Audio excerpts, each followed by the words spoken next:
Il y en a qui piquent, qui transmettent des maladies, d'autres qui bouffent toutes les gentilles espèces locales ou qui saccagent nos cultures. Je vous parle bien sûr d'espèces d'insectes invasifs. Alors en Suisse, vous avez déjà probablement croisé un frelon asiatique ou un moustique tigre. Celui-là en revanche, vous ne l'avez sûrement pas encore vu normalement, et c'est tant mieux. Le scarabée japonais est arrivé près de chez nous en 2014 dans le nord de l'Italie, puis il est remonté naturellement dans le sud du Tessin en 2017, où il s'est maintenant installé. Il est aussi présent dans le Haut-Valais, près de Zurich et à Bâle. Sache que si tu rentres de vacances du Tessin ou du nord de l'Italie, il faut vraiment que tu fasses gaffe à ne pas l'avoir rapporté dans tes bagages ou dans ta voiture. Mais alors, qu'est-ce qui est mis en place pour éviter la prolifération d'un si petit être vivant? Pourquoi c'est si important d'empêcher son expansion sur nos territoires? Et surtout, pourquoi nous fait-il si peur? C'est ce qu'on va découvrir ensemble dans cette vidéo.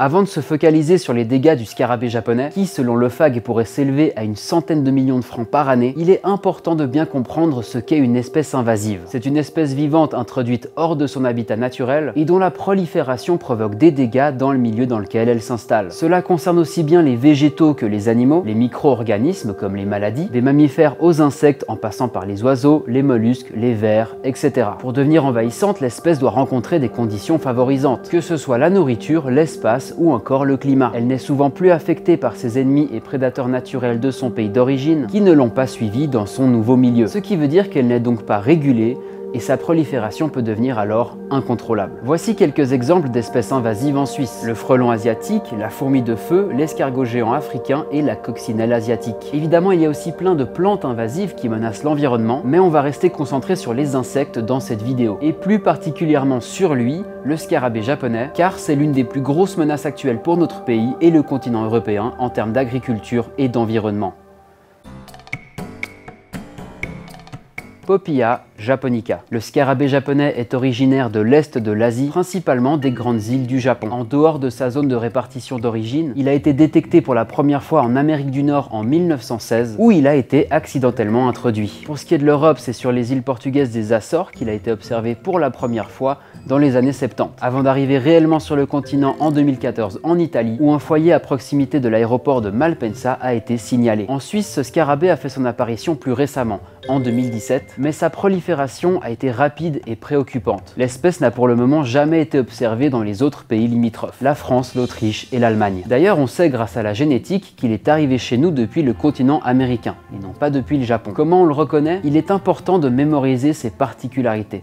Car pour un œil non avisé, il ressemble énormément à une autre espèce bien présente dans nos jardins, le hanneton horticole. Le scarabée japonais mesure environ 1 cm de long, soit à peine plus petit qu'une pièce de 5 centimes. Il se distingue par sa tête et son thorax vert métallisé ainsi que par ses élytres bruns. Jusque-là, difficile de les différencier. Il faut regarder plus en détail du côté de son abdomen où se trouvent 5 touffes distinctes de poils blancs de chaque côté, puis 2 touffes sur l'arrière. On ne sait pas exactement comment il est arrivé en Suisse, certainement via un transport de marchandises, mais ce qui est sûr, c'est qu'il est malheureusement très facile d'en amener à de nouveaux endroits. Il peut facilement être transporté sur de longues distances dans notre voiture, dans nos bagages et même sur nos vêtements. C'est pourquoi, en Valais par exemple, la population est invitée à faire extrêmement attention lors des voyages de retour des zones infestées. Typiquement, en cas d'arrêt sur une aire d'autoroute, il ne faut pas laisser les vitres ou portes des véhicules ouvertes. Il conseille même de déposer ses bagages dans un local fermé à l'arrivée. Ça peut paraître anodin, mais quand on voit les dispositifs qui sont mis en place pour tenter de ralentir son expansion, on comprend tout de suite qu'on a affaire à un gros problème. Mais ça, on va y revenir un peu plus tard. Le commerce et le transport de produits végétaux accélèrent aussi le déplacement de l'insecte sur de très longues distances, que ce soit sous forme d'œufs, larves ou coléoptères adultes. S'ils ne se déplacent pas tant qu'ils ont assez à manger, il faut savoir que les adultes peuvent voler sur plusieurs kilomètres et donc se propager localement. Adultes, ils vivent de 4 à 6 semaines, durant lesquelles la femelle dépose entre 40 et 60 œufs dans le sol. Lorsque les larves éclosent après 2 semaines, elles commencent à se nourrir des racines des plantes. C'est le début des dégâts.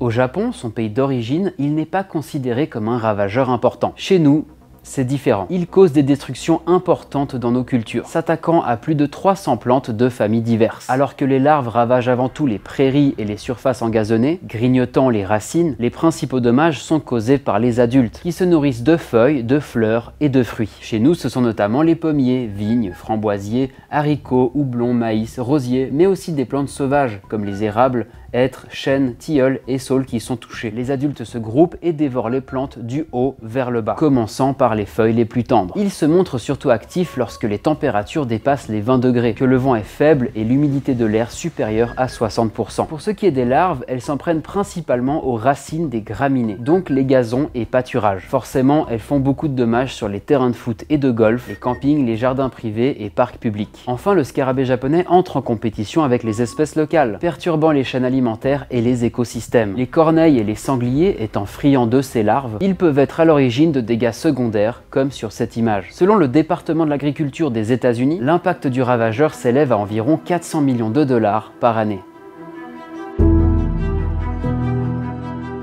Toute l'Europe a les yeux tournés vers nous, car il a franchi les Alpes pour la première fois en 2023 et menace donc de se propager ailleurs en Europe. Réussir à le contrôler est donc extrêmement urgent et important. Et pour le faire efficacement, il est essentiel de les détecter à temps. Les mesures d'éradication ne sont efficaces que si l'espèce est détectée suffisamment tôt avant d'avoir pu se propager. C'est pourquoi le service phytosanitaire fédéral effectue une surveillance du territoire en collaboration avec les cantons, et ce, afin d'identifier le plus tôt possible les nouveaux foyers. La détection précoce se fait au moyen de pièges à phéromones et kéromones, des attractifs sexuels et alimentaires. Mais on ne connaît pas encore très bien comment l'insecte réagit ici en Suisse. Il n'y a donc pas de solution de lutte toute faite. Pour lutter contre les larves, l'arrêt de l'irrigation des gazons est une technique plutôt efficace, car elles ne pondent pas si le terrain est sec et se développent moins bien en cas de sécheresse. La méthode la plus fascinante selon moi, c'est la lutte biologique. Les larves présentes dans le sol peuvent être combattues à l'aide de petits organismes parasites, les nématodes entomopathogènes. Le centre de la Confédération Agroscope teste actuellement des champignons pour lutter contre les coléoptères dans les cultures. Leur utilisation n'est pas encore établie et des questions de formulation et d'application doivent encore être résolues ces 3 à 4 prochaines années. D'autres études sont menées à Delémont pour l'utilisation d'un insecte parasite. Il pond ses larves directement dans l'insecte pour le dévorer de l'intérieur. Un peu comme dans Alien. Mais importer un tel organisme présente aussi des risques pour les autres espèces. Et de longues études doivent d'abord prouver qu'il est suffisamment spécifique à l'espèce contre laquelle on veut lutter, pour ne pas nuire à la biodiversité en général. Alors que faire si vous pensez avoir vu ou trouvé un scarabée japonais? Tout d'abord, il faut noter le lieu d'observation, le capturer et l'enfermer dans un récipient. Bien entendu, ne pas le relâcher. Cela peut aider de le placer au congélateur au moins 2 heures, puis vérifier à ce moment-là s'il s'agit bien d'un scarabée japonais. N'oubliez pas, l'un des meilleurs moyens, ce sont les touffes de poils blancs sur les côtés de l'abdomen. Enfin, si vous êtes sûr que c'en est un, il faut prévenir le service phytosanitaire de votre canton, qui vous indiquera la marche à suivre. Et si jamais, il est obligatoire d'annoncer une trouvaille. J'espère que cette vidéo vous a plu, n'oubliez pas de vous abonner, et moi je vous dis à très vite.